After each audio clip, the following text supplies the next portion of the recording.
We are rolling through the Thursday edition of Outkick as we get ready for the final Thursday NFL game of the year, Chargers-Raiders. Does it feel strange to say the final Thursday game of the year? It does to me, and I think we deserve, or maybe the NFL deserves, a little bit of credit from all of us for being able, knock on wood, it appears, to get through the NFL season without having to cancel any games in any particular week. They used the bye weeks adroitly. They have had COVID-related issues, but I think if you had said back when the season started, the NFL's not going to have any bubble, they're not going to do anything wildly out of normal, by which I mean they're not pulling an NBA and putting everybody in a bubble, or like the NHL did, or like Major League Baseball did for their postseason to a large extent. So far, it appears that most NFL players are going to be able to have normal lives during their season, be able to stay at home, be able to go through their day-to-day existence, and we are going to be able to have a full football season on schedule. Now, I do believe the postseason is going to be the biggest challenge of all, because you're going to have 14 different teams. And if you have guys missing regular season games because of COVID positive tests, it's not that big of a deal. But imagine what would happen if, say, Lamar Jackson tested positive, or Lamar Jackson-like quality quarterback in the postseason. Well, that would throw everything into an uproar. In fact, if you're a Kansas City Chiefs fan, you might say the thing you are most worried about could be Patrick Mahomes testing positive for COVID and suddenly not being able to play in a game. That legitimately might be the biggest fear for Kansas City Chiefs fans out there, is that Mahomes isn't able to play.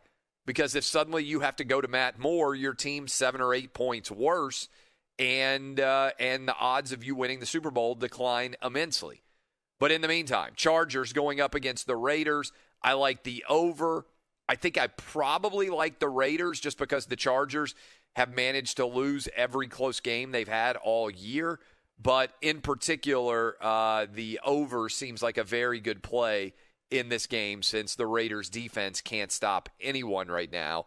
And since the Raiders have a pretty solid defense pretty solid offense in general. So that's where we are there.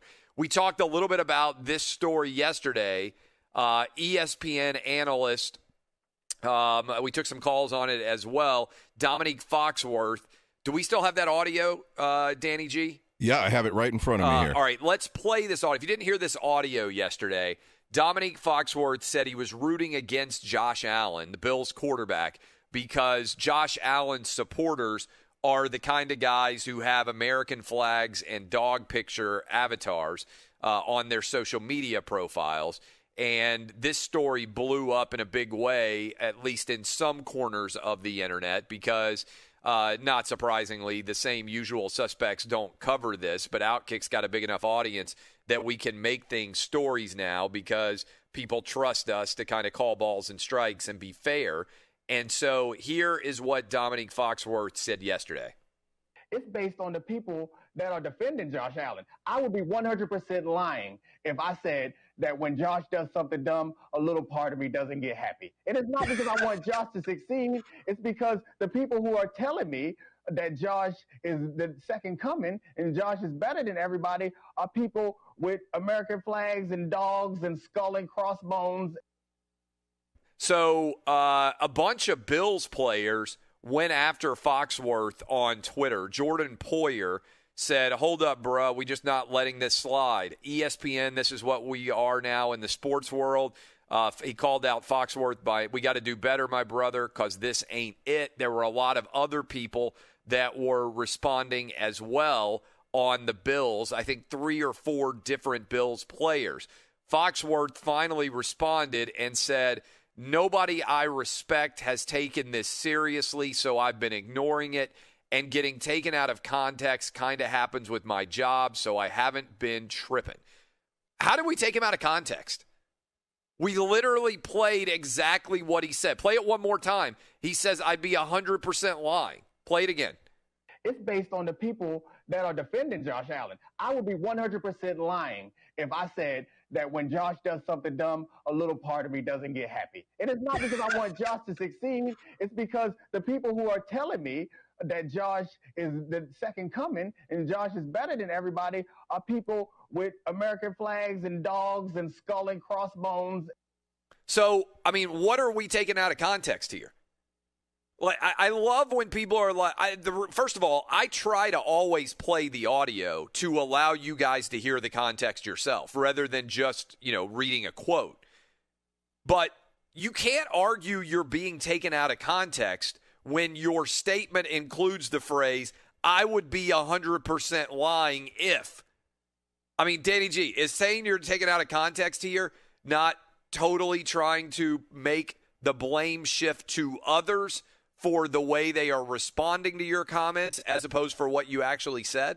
Yeah, in my opinion, at least, it would have been better had he just not responded at all or said, hey, it was a podcast, I was trying to be funny, something to that effect. But the way he's saying that makes no sense to me. Dub, anything taken out of context? I mean, I don't even understand the argument. When you play the context of the statements and they include the phrase, I would be 100% lying if I, you're trying to be as honest as you can. What you don't like is the reaction, and you blame the people who are reacting to it, as opposed to acknowledging that saying you're rooting against an athlete because of what his fans like, and when his fans are in favor of American flags and dogs, I don't think you've exactly painted them as being awful human beings. And by the way, this is different than not liking someone because of something that they did, right? If you don't like an athlete because of something that the athlete did, that's kind of how sports work. That's kind of how the world works. When you are being judged for your own actions, some people are going to like you, some people are not going to like you. That's fine. But when you're judging somebody based on who the people are who like them, it's next level absurd criticism, particularly, again, when the criticism is, oh, this guy has the kind of fans who like the American flag and dogs. I don't know. I don't know that you really got much support there. And again, it's not taken out of context at all. We're playing the context. Well, yeah, and on top of that, when you use the phrase 100% and then make a statement, how can you take that out of context? You're telling us this is 100% what you truly believe. I'm not sure how you walk that one back. It is. It's hysterical to me. I 100% believe, and then you're like, no, they took me out of context. How do you take someone out of context when you say, let's play that one more time. I 100% believe, I'd be 100% lying. Well, how can we take you out of context then? Play it again. It's based on the people that are defending Josh Allen. I would be 100% lying if I said that when Josh does something dumb, a little part of me doesn't get happy. And it's not because I want Josh to succeed. It's because the people who are telling me that Josh is the second coming and Josh is better than everybody are people with American flags and dogs and skull and crossbones. Okay, so we're playing the context, and I heard from a ton of people at ESPN that said this is why our company has become a joke. And by the way, Tom Rinaldi yesterday announced to be leaving to go to Fox Sports. But I heard from a ton of people at ESPN who said, if you're going to have rules about what people can and can't say, then what Dominique Foxworth said about Josh Allen on a podcast, by the way, not even on live radio, what he said, the standard should be applied the same way as if someone else said something about Lamar Jackson. That's the argument I made. Imagine that. Who's a popular white guy at ESPN right now who talks about the NFL? Somebody give me a name. Scott Van Pelt. Van Pelt's I'll put Scott Van Pelt in the mix, but he's not really an NFL analyst. You want let's see. I don't even know who their NFL analysts are, which probably is Jeff Saturday. Nobody knows who Jeff Saturday is, but let's pretend, he's an NFL analyst at ESPN. He's probably about the same level as Dominique Foxworth. Let's pretend that Jeff Saturday goes on a podcast, and he says, I'd be 100% lying if I told you I don't root for Lamar Jackson to do dumb things because of the people who support Lamar Jackson. He would be fired within 5 minutes. Within 5 minutes of that audio or video going on the internet, ESPN would call him in and fire him. I don't think there's a single person out there listening to me right now who even disagrees. Does anybody disagree that if Jeff Saturday, who is functionally basically the same job as Dominique Foxworth, NFL analyst at ESPN, happens to be a white guy, and I'm sorry to Jeff Saturday, who's like, why are you throwing my name into the mix? I didn't say. I'm just trying to think of the exact same dude at ESPN, except a white guy, all right? Any doubt that he would be fired within 5 minutes? Danny G. 0. Any doubt, Dub, he'd be fired within 5 minutes? No doubt. Any doubt, Eddie Garcia, he'd be fired within 5 minutes? No. Okay, so how then can this is what the people at ESPN are asking. They're saying, thank you for raising this as an issue. How then can the people at ESPN on a podcast put this out there in public? And by the way, we got writers writing about it at Outkick. You can go read about it there. ESPN has declined all comment on these comments. They would fire Jeff Saturday within 5 minutes of him saying that about Lamar Jackson. So why can Dominique Foxworth say it about Josh Allen? And again, I love the platform that I have because I'm the only person who will even point out stories like these. But people get mad at me because I'm insisting that we keep the same standards for everyone. I reject as out of bounds any suggestion that because of your identity, you can say something that other people cannot in the world of sports. Like, you can have whatever opinion you want of Josh Allen or Lamar Jackson or any other player out there. That's what sports is about. People being able to sit down and have arguments over everything in the world of sports. It's the very foundation of why sports are popular, because you and your buddies watch a game and you sit around and argue about what the outcome is going to be. But the rules of sports are set up perfectly because they apply to everyone. Doesn't matter where you're from, basketball should be the same length, right? Hoop should be 10 feet, whatever it is, 16 feet away for a free throw, 15 feet, whatever the heck it is. 66 feet, 6 inches away, that's how far a Major League Baseball pitcher is from the batter. 90 feet to first base. The dimensions of the game and the rules of the game are always the same. The strike zone is not different for you depending on whether you're gay or straight. You don't get 5 balls if you are a member of a overrepresented group in or underrepresented group in baseball. You don't get 4 points for a 3-pointer in basketball depending on who your mom and dad were, right? Everybody plays by the same rules, and that's so rare in American life today that I think that's why so many people come to sports, because there's so much BS out there. There's so much inauthenticity that ultimately who's better comes down inside the lines we can actually know, right? And this, to me, represents sports becoming like the rest of the world as opposed to the rest of the world becoming like sports. In an ideal universe, everybody would have equal playing opportunity like we have in sports. Now, do we recognize that some people aren't all having equal opportunities? Yes. There's lots of kids out there, in fact, which is why I fought for it so hard, that didn't get to play fall sports because the stupid nanny state politicians in their jurisdictions refuse to allow it to occur. That could mean that some of those kids are not going to be as good in the years ahead as the kids who got to have their seasons. I don't think that's crazy at all. You got to practice and have your full season of sports this fall, you're probably going to be better next year than the kids who had to sit out. So there are still things that are unfair about sports, but within the game itself, the rules are applied evenly. And that's what I do on this show. I apply the rules evenly regardless of who you are.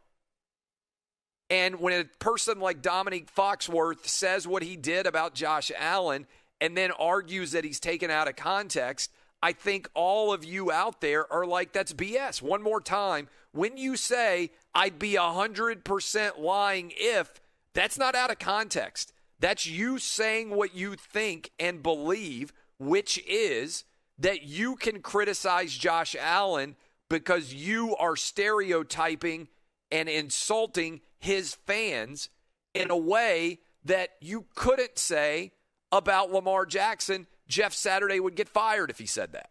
Now, I'm not in favor of firing people. I say this all the time. I don't believe in cancel culture. I just believe in the rules being applied evenly. And so if Jeff Saturday would get fired and raked over the coals immediately if he said what Dominique Foxworth said, then I think Dominique Foxworth should be held accountable at the same way. And that's what sports are. You know, if a left tackle gives up a sack and his quarterback gets wrecked, it doesn't matter if that left tackle is white, black, brown, Asian, Hispanic, doesn't matter. When you're watching film study, that left tackle is going to get ripped. And that's right. That's why sports get so much right about this country, because ultimately sports is about equality and the meritocracy. So should talking about sports. And so I get fired up when it's clear that there's different standards of acceptable speech based on the identity of the speaker as opposed to the content of what the speaker is saying. And that gets people in my industry triggered because they're like, oh, God, look at Clay Travis. He wants everybody to be treated equally. He doesn't even believe in identity politics or cancel culture. That's right. I think you guys are ignoramuses. And I think everybody who believes in that is a flat-out joke. And I think, frankly, Dominique Foxworth's response here is a total joke as well. And I'm glad Outkick exists to hold people like him accountable for what they say, because if we didn't, there wouldn't be a single place in sports media where they still call balls and strikes, where they still apply the rules evenly. And that is why our audience is exploding, whether you're black, white, Asian, Hispanic, whatever you are. I think there's a desperate craving for people being held accountable on the same rules. And if the rules are not going to be those, that's fine. If the standard is that Jeff Saturday can go out and be like, I root against Lamar Jackson, I hope he fails because I don't like his fans. If that's the standard that ESPN is going to apply, then it should apply it evenly. Personally, I think an analyst saying he's rooting against a player because he doesn't like their fans is an insanely stupid argument. I understand that rooting against a player, but rooting against a player because of their fans? I think it's crazy. I think it's absolutely insane. And again, if it were said by Jeff Saturday instead of Dominique Foxworth, if it were a white analyst talking about a black quarterback as opposed to a black analyst talking about a white quarterback, it wouldn't be allowed. So why is there a difference in standard there? And again, I'm hearing from a ton of people at ESPN saying, hey, preach on. Because there's a lot of people inside this company wondering the same thing as you. Why are there different standards of what's acceptable and what's not acceptable based on the identity of the person speaking? And I think that's one of the reasons why ESPN's business is collapsing. I think that's one of the reasons why their ratings are collapsing. Because people crave authenticity more than anything now, and they are the most inauthentic brand in sports. And I think many of you know it, and that's why you're coming over here and hanging out with us at Outkick. All right, speaking of hanging out with us at Outkick, Danny G, we are in an epic battle now. The Final Four of my high-end fantasy football league. You guys are tied up right now. I mean, this is as tight as you can get. I know I'm not usually a fantasy football guy, but for people out there waking up, hanging out with us, you guys have up to $30,000 at stake on a fantasy football battle that starts tonight. And the projected score between my team, so for those of you out there who don't know this, I have given you guys, I'm in a high-end fantasy football league. There are 12 people in this league, each of them paying $5,000 to enter the league, $60,000 in prizes. $30,000 goes to first place, $15,000 to second place, $10,000 to third place, $5,000 to fourth place. So you guys are in the money. 8 people have been eliminated. We are in the Final Four. This is the tally for projected score according to CBSSports.com, where this fantasy league is set up. Our team is projected to score 146.82 points. Our opponent is projected to score 146.72 points. That is insane how tight this is. How nervous are you? We have got Austin Ekeler, we have got Darren Waller, and we've got Josh Jacobs going tonight. And our opponent, let's see, has got on Thursday Night Football, and I'll update you on how this goes. Keenan Allen. That's it. And Keenan Allen, by the way, is questionable for tonight's game, right? So is Austin Ekeler. Oh, no. So, I mean, this is tough. We'll ask Dr. Chow about this. Yeah, good timing. But now, you guys, $30,000 at stake. I mean, this is how aggressively you're going to be watching Thursday Night Football. What do you think? I mean, we literally could have got nothing last week. And we won the playoff game thanks to Stephon Diggs' big Sunday Night Football game. And shout out the Washington team's defense. That's right. Otherwise, we would have been toast. We could have went to nothing. Now we're going to go to something. And if it's going to be a really good holiday for the entire show if we win. If we win this game, this battle this weekend, then you guys are guaranteed either $15,000 or $30,000, and potentially we could, go ahead and get a gentleman's agreement with whoever else is in the finals. Potentially could be Todd Furman to split $45K. So each team would get $22,500, which would be a pretty good payday. Can't even imagine. I would be able to pay off my credit card, and it would be a first for me, probably in a decade. I think I've had this credit card looming over my head for 10 years. What's your credit card balance right now? I mean, it's not huge. I'm not in major debt or anything like that, but I think it's a $2,500 credit card. And you haven't had that paid off in 10 years? Haven't had that paid off. Need new tires for my car, which has also been hanging over my head. So last weekend, when I was watching and we could have went to nothing, those were the two things on my mind. Like, come on, let's go. And I know the crew, they have a lot of bills on their end too. So this would be a big deal for all of us. Eddie, does your wife like me more now that the Fantasy Football League has potential good winnings here?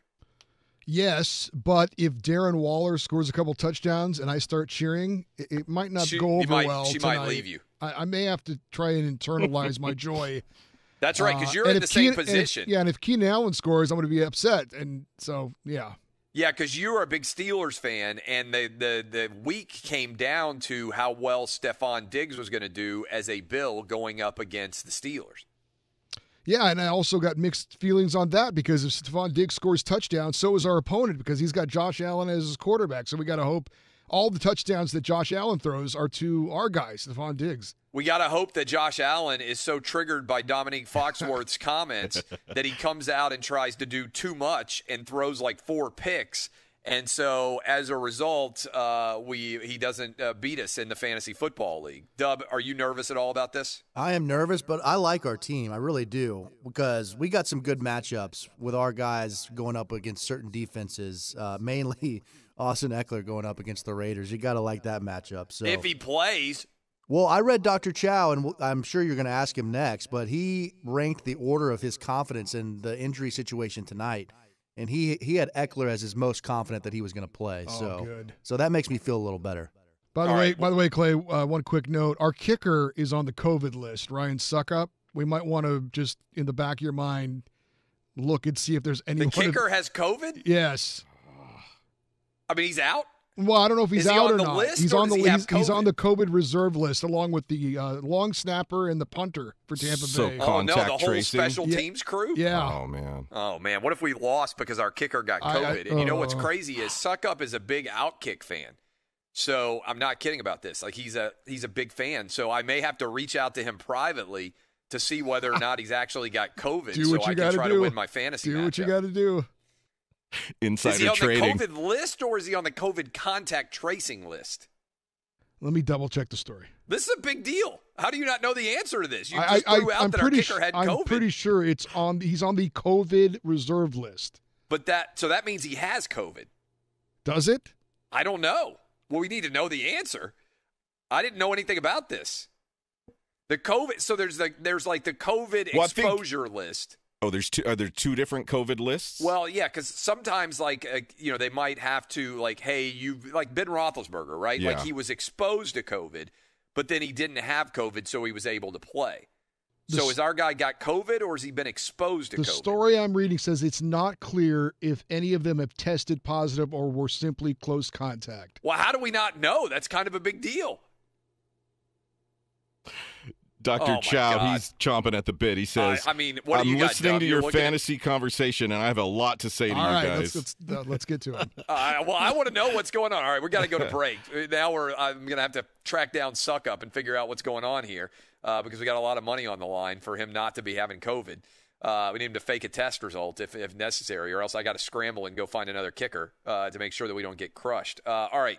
By the way, get your bets in. $5 bet for Justin Herbert to throw a touchdown pass, which he's been doing every game, pays out at 15-1. All you have to do to get that is go to FanDuel.com/Clay. A $5 bet pays out $75. FanDuel.com/Clay. When we come back, Dr. Chow is going to give us the answer to so many of these questions and hopefully make us a lot of money and you money as well. This is Outkick on Fox Sports Radio.